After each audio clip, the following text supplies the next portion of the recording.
मुख्यमंत्री हेमंत सोरेन ने बुधवार को उद्योग विभाग की योजनाओं, परियोजनाओं और कार्यों की विस्तृत समीक्षा की। बैठक में राज्य में औद्योगिक विकास, निवेश बढ़ाने, रोजगार सृजन और विभिन्न योजनाओं की प्रगति पर चर्चा की गई।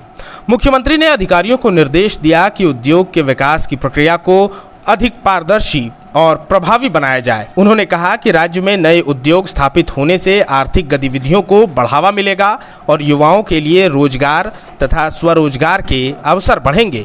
साथ ही उन्होंने निवेशकों को आकर्षित करने के लिए झारखंड की औद्योगिक संभावनाओं को राष्ट्रीय स्तर पर बेहतर तरीके से प्रस्तुत करने पर जोर दिया।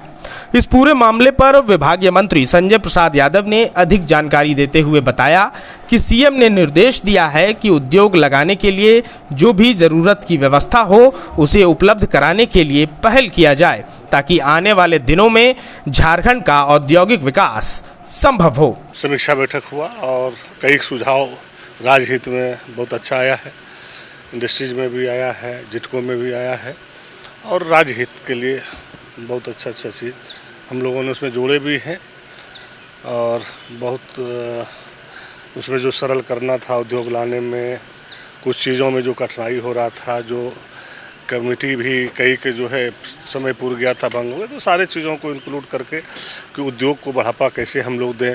तो हम लोग का जो धनबाद और साहेबगंज जो हम लोग बोलते आए हैं कॉरिडोर के लिए, उसके लिए भी पाला जोड़ी में ज़मीन, दुमका में, जमताड़ा में, धनबाद में काफ़ी ज़मीनें हम लोग को मिला है, रांची में भी कई जगह ज़मीनें मिला है।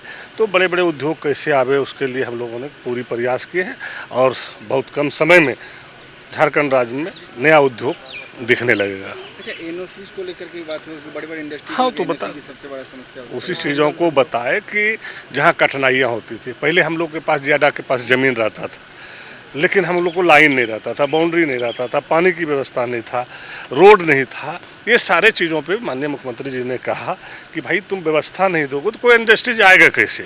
तो सबसे पहले तो उनको व्यवस्था देना होगा, लाइन की, पानी की, रोड की, बिजली की। तो उनके लिए जो है हम लोगों ने सब स्टेशन भी खोलने का, जहाँ जहाँ उद्योग हम लोग का लगेगा या जहाँ जहाँ उद्योग का ज़मीन है तो वहाँ पर जो है सब स्टेशन भी बिजली का रहेगा, रोड की व्यवस्था रहेगा, पानी की व्यवस्था रहेगा, बाउंड्री की व्यवस्था रहेगा, जो उनको मैक्सिमम चाहिए वो सारी व्यवस्था रहेगी। वहीं इस बैठक में झारक्राफ्ट की गतिविधियों की भी समीक्षा की गई। मुख्यमंत्री ने कहा कि झारखंड की कला, संस्कृति और हस्तशिल्प को आधुनिक बाजार की मांग के अनुसार विकसित किया जाए। उन्होंने युवाओं को झारक्राफ्ट से जोड़ने और नए डिजाइन व उत्पाद तैयार करने के निर्देश दिए। साथ ही पर्यटन स्थलों पर झारक्राफ्ट उत्पादों की प्रदर्शनी और बिक्री की व्यवस्था करने को कहा गया, ताकि स्थानीय कलाकारों और कारीगरों को अधिक बाजार मिल सके।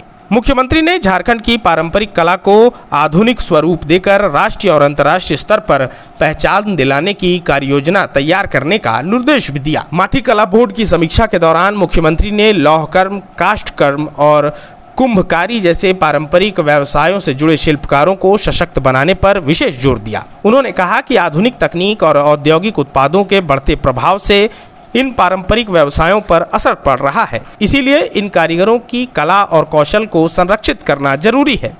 मुख्यमंत्री ने निर्देश दिए कि शिल्पकारों की पहचान कर उन्हें प्रशिक्षण, आधुनिक डिजाइन और नई तकनीकों से जोड़ा जाए।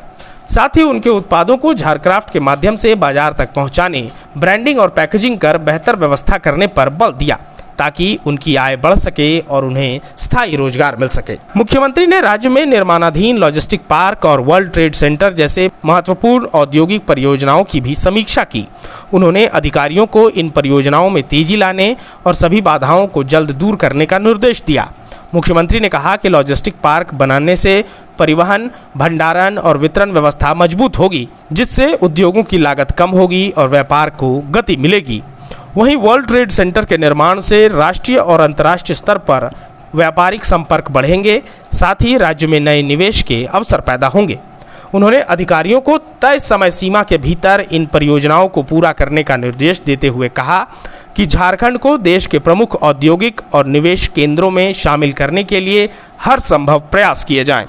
जहां 27 वर्षों के सफर में 17,000 से भी अधिक छात्रों ने डॉक्टर एवं इंजीनियर बनकर भरे सफलता की ऊंची उड़ान, जहां साधारण छात्र भी झारखंड टॉपर्स बनकर बना रहे इतिहास। दूरदर्शी शिक्षाविद श्री विपिन सिंह के मार्गदर्शन में मेडिकल एवं इंजीनियरिंग के लाखों छात्रों के लिए आशा की किरण के रूप में गोल, नेशंस लीडिंग इंस्टीट्यूट।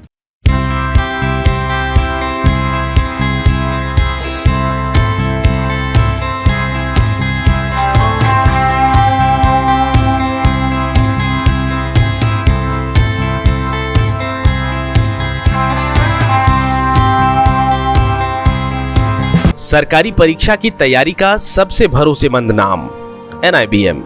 अच्छा कोचिंग ढूंढ रहे थे तो फिर गूगल में ही बताया कि यहाँ का रेटिंग भी बहुत अच्छा था। पुरुलिया से आए हैं यहाँ पर कोचिंग करने के लिए। NIBM के बारे में मेरे एक भैया हैं जो पिछले साल ही बैंकिंग यहीं से प्रिपरेशन किए और इस बार IBPS PO में सिलेक्शन लिए। मेरा अभी फाइनल सिलेक्शन हुआ है RRB PO में, उत्तर बिहार ग्रामीण बैंक में। मेरा फाइनल सिलेक्शन RRB PO में हुआ है। NIBM, thefollowup.in.